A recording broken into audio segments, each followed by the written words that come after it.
Narcissus, a poem by Russell Tanner. Once a handsome young man Echo did spy, Narcissus by name, weary and spry, wanting but unable to say how she loved him, she followed him everywhere. Now that's acting slightly dense.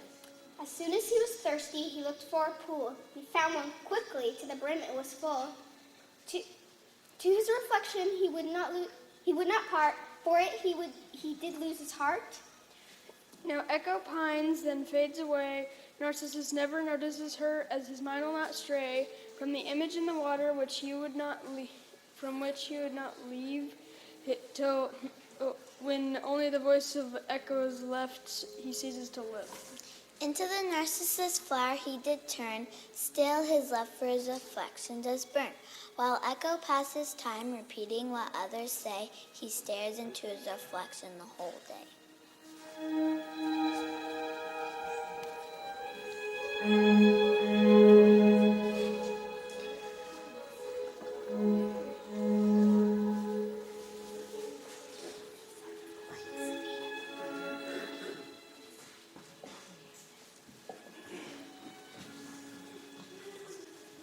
Narcissus was the son of the river god Cephissus and the blue nymph Lauriope of Thespia. Tomorrow will be your son's 16th birthday. And he is so handsome. He inherited your beauty, your brown hair and your blue eyes. I have heard many beautiful nymphs are in love with him. But he ignores all of them, and I don't know why. Do you think that what nymphs are saying about him is true? That he's arrogant? Of course not. They're just jealous. But the truth was very different. In fact, Narcissus didn't pay attention to any nymph. One day while he was sleeping in the forest, Echo saw him. Oh my God, he is so handsome. I am deeply in love with him. Too bad I can't have a conversation with him though. Echo knew that she couldn't have a conversation with him.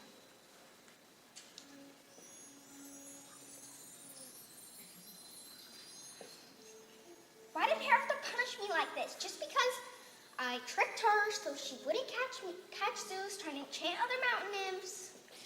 Stop there!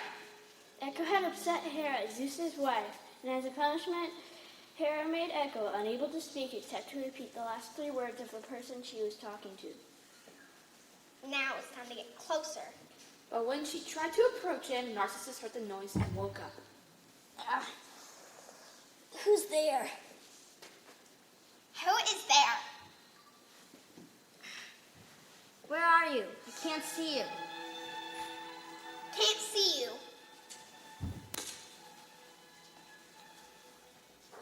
Who?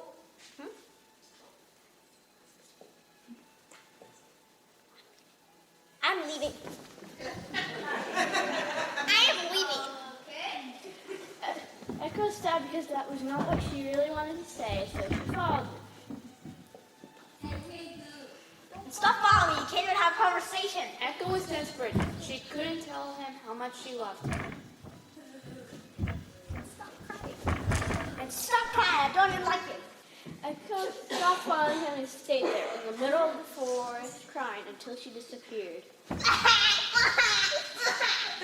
Aphrodite, the goddess of love, saw what happened and decided to punish Narcissus. Oh, Narcissus. I'll poop. Oh, Narcissus, you don't like anybody but yourself. You will have your punishment. You will fall in love with someone you will never have, yourself. While Narcissus was still running away from Echo, he came to a pool of water. I washed my face in the pond. But when he saw his face in the water, he fell in love with his own reflection. Whose face is that? Is that me? He then tried to touch his image.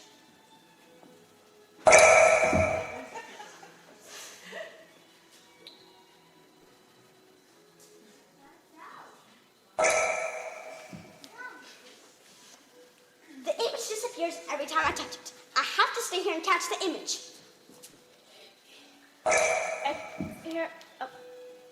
Narcissus had rejected Echo and many other nymphs. Now his own reflection rejected him. I can't stop watching my beauty in the water. And Narcissus stayed there, ecstatic and captivated, trying in vain to touch his beautiful and perfect image until he died.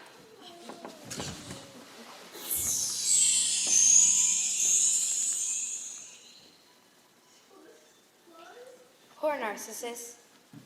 Your vanity and ignorance destroyed you. I feel sorry for you, so I will make a flower grow here in the lake. And from now on, Narcissus flowers will grow over there with water and trees.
Medusa, from the epic Greek poem Metamorphoses, Book 4, by Ovid. Medusa once had charms to gain her love. A rival crowd of envious lovers strove. They loved scenery never could chase, or moving features in a sweeter face. Yet above all, her own length of hair waved in golden ringlets. Graceful shone her Neptune saw with such beauty fire, resolved to compass what his soul desired. In chase of Venus' fame, he restful stayed, and seized and rifled the young blushing maid. The bashful goddess turned her eyes away, nor durst such bold impurity survey. But on the ravished girl vengeance take her shining hair. The hissing is changed to hissing snakes. The hissing snakes her foes more sure ensnared. Then they did lovers once when shining hair.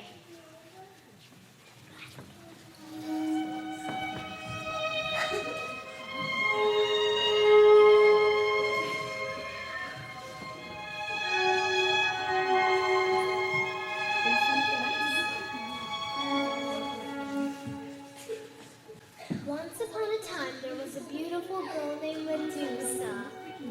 She lived in the city of Athens in a country named Greece. Although there are many pretty girls in the city, Medusa was considered the most lovely. Medusa, your skin is more beautiful than fresh falling snow. Everybody knows that, and I'm proud of that. Every day she told someone about her beauty. On Monday, she told the cobbler.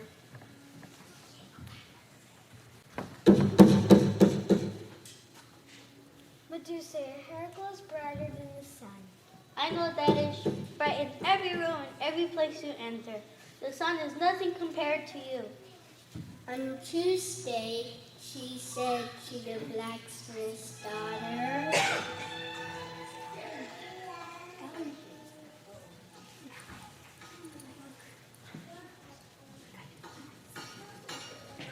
My eyes are greater than the Aegean Sea. Yes, Medusa, you have the most beautiful eyes I have ever seen. The sea is nothing compared to you. on Wednesday, she boasted to everyone at the public garden.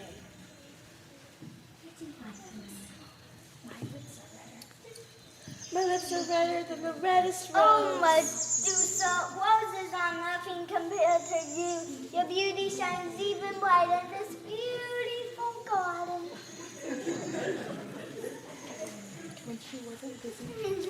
When she wasn't busy sharing her thoughts about her beauty with all who passed by, Medusa would gaze lovingly into her hand mirror. Medusa, I admire you. You're so beautiful.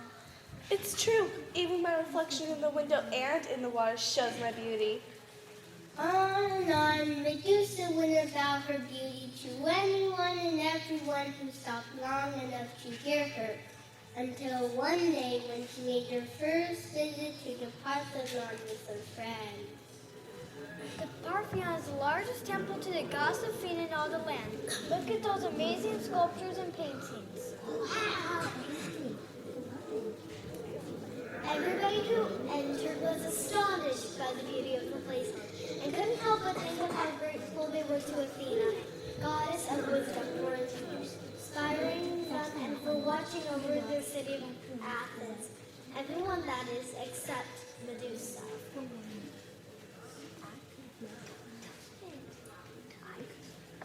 I could have made a better subject than Athena had. I am so much prettier than she is. When Medusa saw the artwork, she sighed happily and said, I guess the artist did a fine job considering the goddess's thick furry eyebrows.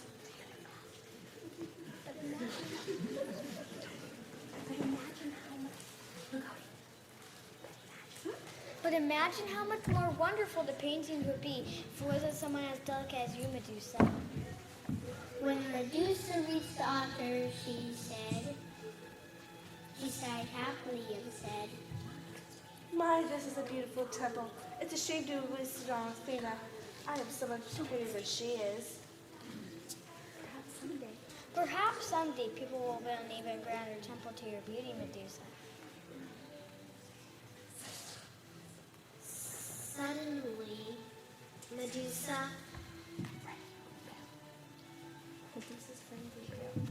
Suddenly, Medusa's frame grew pale. The onlookers who overheard Medusa gasp. Whispers ran through the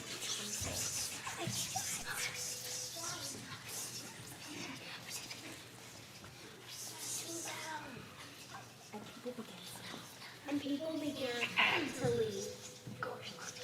As Medusa continues to look at herself in her hand mirror, she realizes that instead of her own features, it was the face of Athena's reflection she saw. Vain and foolish girl. You think you are prettier than I? I doubt it to be true, but even if it were, there's more to life than beauty alone. Medusa ignores her and turns around to find Athena's brother, Apollo. Well, others were playing there and you did a little but busted myself. This is not the way to be. But my inspiration to those around me, I make their life simply better by looking so lovely. Nonsense. Beauty fades swiftly in all mortals. It does not comfort the sick, teach the unskilled, or feed the hungry. And if you don't change your ways, your love and it shall be stripped away completely. Your facial serves a reminder for others. Your facial serves as a reminder for others to control their pride. Medusa huffs at Apollo's comment and begins to walk away. Athena and Apollo looked at each other and exclaimed, By our power, your beauty turns to horror. No! What have you done? Athena! I was the prettiest. You were just jealous. No!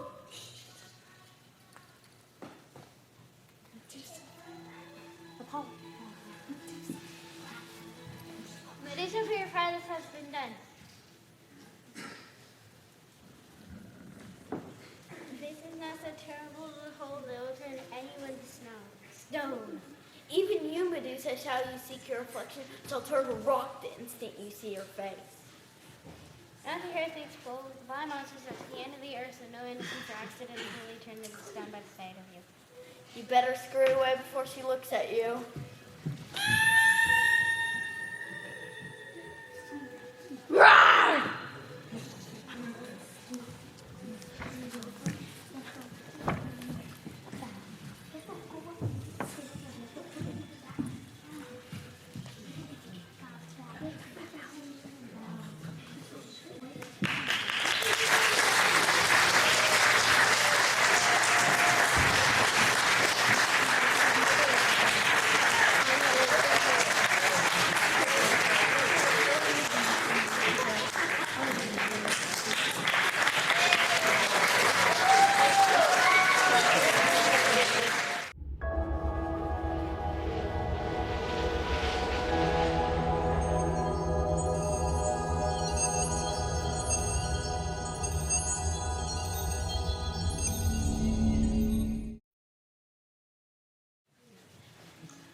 Orpheus, a poem by William Shakespeare from Henry VIII, Act 3, Scene 1.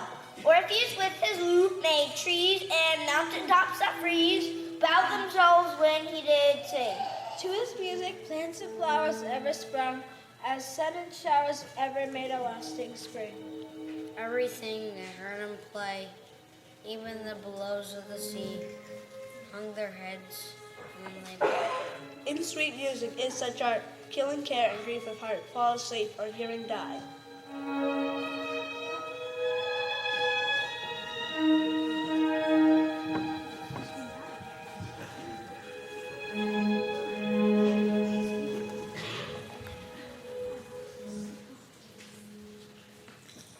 Long, long ago in Greece, there was a man named Orpheus who played an excellent lyre. A lyre? What is a lyre? It's a musical instrument sort of like a harp. His music was so good that it soothed the salvage beasts and even the rocks and stones were moved.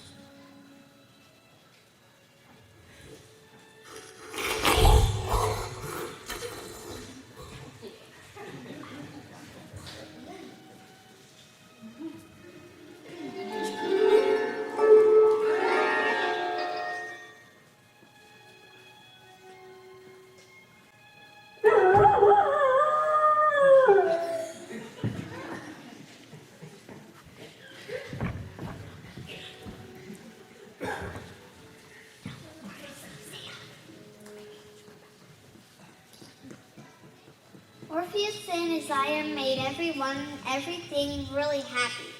But there was one person who made Orpheus really happy. Her name was Eurydice. One day, when Eurydice was out frolicking in the woods, she was bitten by a snake.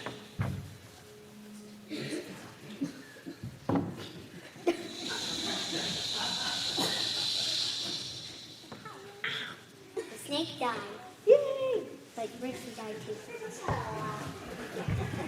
Hades came and took Eurydice away to the underworld.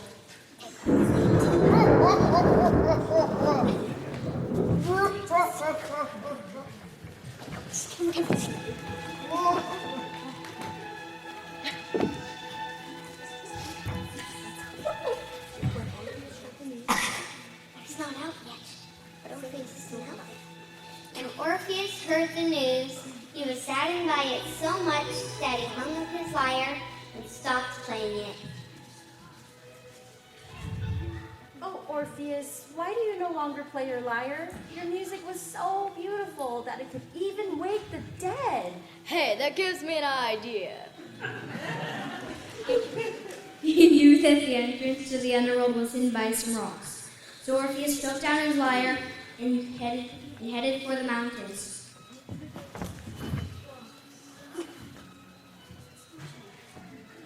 Then he played for all the rocks and stones and boulders. Finally, two large boulders rocked and rolled, revealing the entrance to the underworld. Need help? Need help? Any help? No.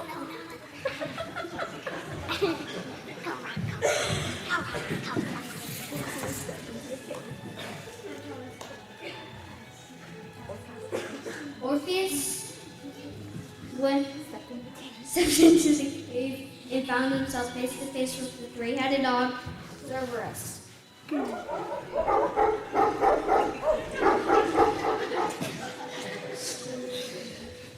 Orpheus took out his lyre and began playing.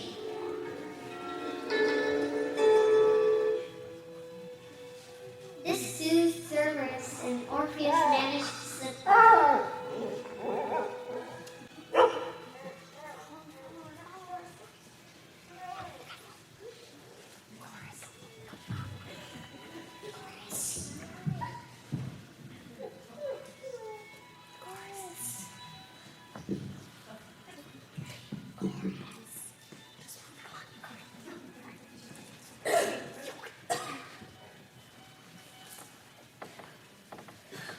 Down, down, down through the dark and the chill, journeyed Orpheus with his lyre, till he came to the river Styx. After walking through a long tunnel, Orpheus found Chiron, an eerie skeleton who ferried the dead across the river Styx.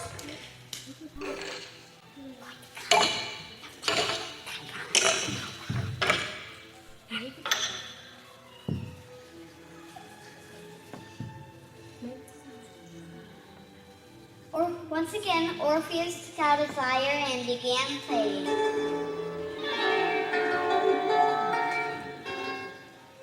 Chiron liked the music so much that he ferried Orpheus across the river. Hurry up, get over there.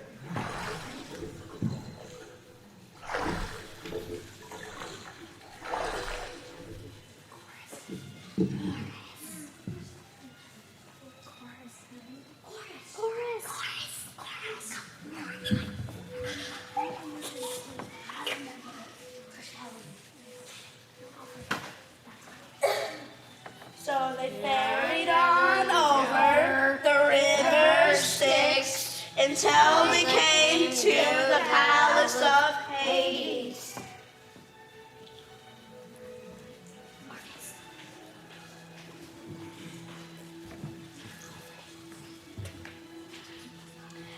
Hades, Hades!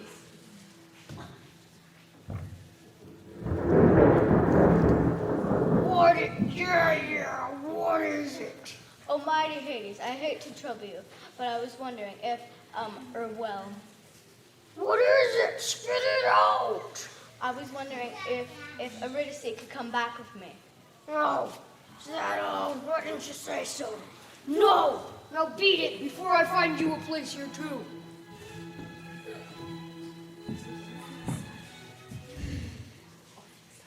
Orpheus started to leave, but first he decided to try playing his lyre.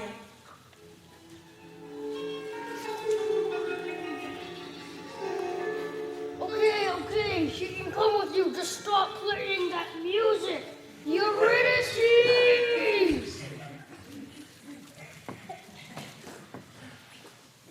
Wait. One more thing. You may not look at her, and she may not speak to you until you're out. Otherwise, the deal's off. Now get out of my sight.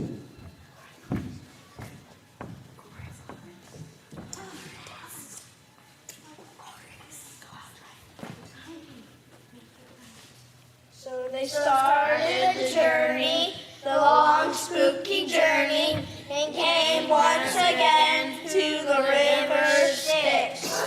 Over the river, they started to climb back up to the top.